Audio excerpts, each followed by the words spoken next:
Hey, it's Owen Bigland. This is the Inside Edge video blog. I want to tell you a little story about some new clients that I had coffee with about 2 weeks ago.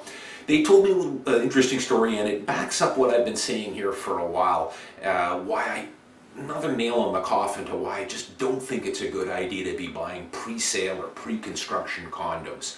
I haven't for 8 years now. There used to be incentive to buy something as a pre-sale, as I've gone on many times before, but nowadays you're paying full market value for something that's not going to be built for another 3 years. And here's another reason why it always makes sense, a lot better off to be always buying tangible product. You're never going to know what a unit is like when you're buying it off a brochure. So many things can change from the time you look at it on a brochure or a display suite, which doesn't really give you any indication whatsoever, other than maybe what the fridge is going to be, about what your finished unit is going to look like. So, give you a little story here. This couple sold their house, a detached house in West Richmond, about 2 years ago. The goal was they'd been living in there for 20 years, they were downsizing, they're getting ready to retire soon. They wanted to sell the detached home, take some money off the table, downsize and buy a condo. And they also wanted to start doing a bit more traveling over the coming years, and detached house just was too big for them, wanted something they could lock up and forget about. Now, before they sold the house, they went to a lot of different display suites and looked at a lot of pre-construction condos. But luckily for them, and maybe they're watching my video blog, I'll have to ask them, decided that they would wait and not buy it as pre-construction. Now, they've been looking now for, at that time they went and looked at a condo, mini condos, after they had sold their house or just prior to them putting it on the market, and just couldn't find anything that they really liked. Again, they looked at pre-construction, but they also looked at other homes in the West End, Cole Harbour, and Yaletown.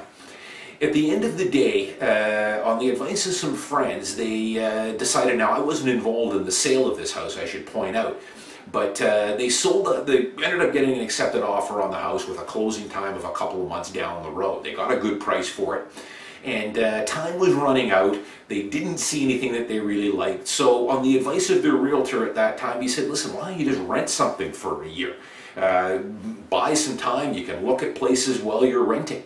And I think it was pretty good advice. If you can't get the right deal, hey, don't be afraid to rent for a little while. Now, I wouldn't rent for very long, and that's a big mistake some people make. They think they're going to sell the house and we'll rent for 2 or 3 years, and hey, maybe the market will crash, and then we'll get in a lot cheaper.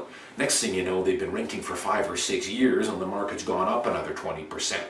So be careful with that. If you're gonna, you're pretty firm, you're gonna buy another place, don't stay out of the market very long. A year was okay. So that's what they did. Now, they went around looking at different places, and they actually ended up doing a fairly smart move here. There was a building in the West End on Burrard Street, a 42-story tower that was just getting occupancy. This is a couple of years back. And as always with these new construction condos, once they get occupancy, Craigslist is flooded with all kinds of rental listings in there. Many of these people have bought these homes as an investment. A lot of them have bought these homes thinking they're going to make a quick $100,000 on it. By the time they get possession on the thing, the market's flat or it's gone down a little bit. Now they're looking at a $50,000 to $80,000 loss on the unit. So they decide, well, we'll hang on to it for a while and we'll rent it out. Craigslist, it so happened, was flooded with listings for rentals in this building. Now, they rented a place on the 30th floor. They paid $3,100 a month, so not cheap rent, 2-bedroom, 2-bath. This unit was sold for close to $1 million.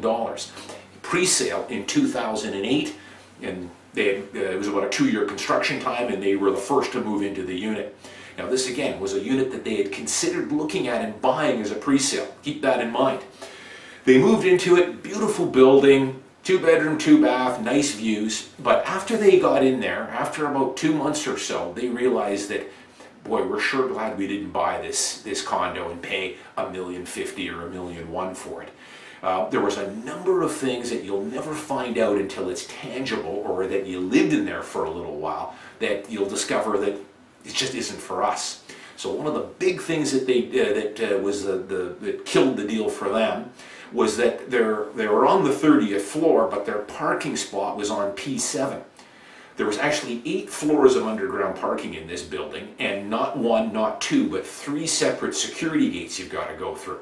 There was a security gate at ground level, then there was 2 levels of public parking, and then another gate in what we call, you go in where there's 8 guest spots, visitor spots, and then you go into a third gate that gets you into the residence parking. So they would say that, you know, by the time they got down to their car in P7 and went all the way around through the 3 gates, you know, it's like 3 or 4 minutes to get to street level. The other thing is that there was 3 elevators. The building was 42 stories tall, plus another 8 floors of parking. 50 floors for 3 elevators and 1 service elevator. Sometimes the elevators were okay in non-peak times. Other times they'd be waiting 5, 6, 7, 8 minutes with all their groceries down on the parkade level. The other thing was noise. Burrard Street corridor there was a fire station below, and St. Paul's Hospital with the ambulances up. Building's pretty soundproof. They're on the 30th floor, but in the summertime with the windows open or the balcony door open, constant sirens going at all times.